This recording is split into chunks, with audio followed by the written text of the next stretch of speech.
ఏమండి సింపుల్గా టేస్టీగా వెజిటేబుల్ పలావ్ చేద్దామా? ఆయిల్ వేసుకొని చెక్క, లవంగం, ఏలక, అనస పువ్వ అంతా వేసుకొని రోస్ట్ అయిన తర్వాత చిల్లీ వేసుకోండి. గ్రీన్ చిల్లీ వేసుకొని అది కొంచెం రోస్ట్ అయిన తర్వాత ఆనియన్ వేసుకోండి. ఆనియన్ గోల్డ్ కలర్ వచ్చేంత వరకు వేయించుకోవాలి.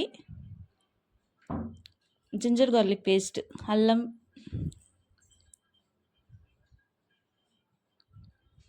పచ్చి వాసన పోయి ఆయిల్ పొయ్యికి రావాలి అంతవరకు వేయించుకోవాలి.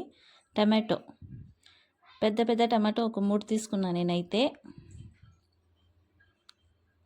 కొత్తిమీర, పుదీనా క్లీన్ చేసుకొని పక్కన ఉంచుకొని ఉండి దాన్ని వేసుకున్నా. ఇప్పుడు పసుపు, కారం,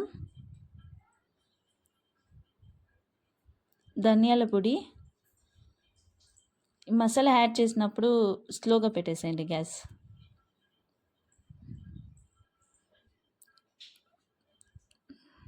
గ్రేవీ వచ్చేంత వరకు అయ్యేంత వరకు బాగా రోస్ట్ చేసుకోవాలి. తర్వాత వెజిటేబుల్స్, మీ ఇంట్లో ఏ వెజిటేబుల్స్ ఉన్నా వేసుకోవచ్చు. నేనైతే బీన్స్, క్యారెట్, బఠానీ, పొటాటో వేసుకున్నా. సాల్ట్,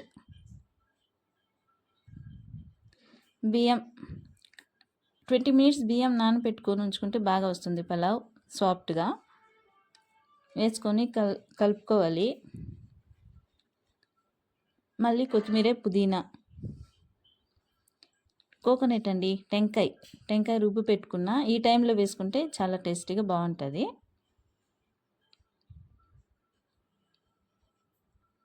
వాటర్, ఇది బాగా గుర్తుపెట్టుకోండి. ఒక్క గ్లాస్ బియ్యం అయితే 1.5 గ్లాస్ వాటర్. కర్డ్ అండి, పెరుగు లాస్ట్లో వేసుకోవాలి. వాటర్ అంతా పోయి కొద్దిగా తేమగా ఉన్నప్పుడు దమ్ పెట్టుకోవాలి. కుక్కర్లో చేసినా ఓకే, ఇలా గుండాలో చేసుకున్నా కూడా ఓకే. అంతే అండి, వెజిటేబుల్ టేస్టీగా రెడీ.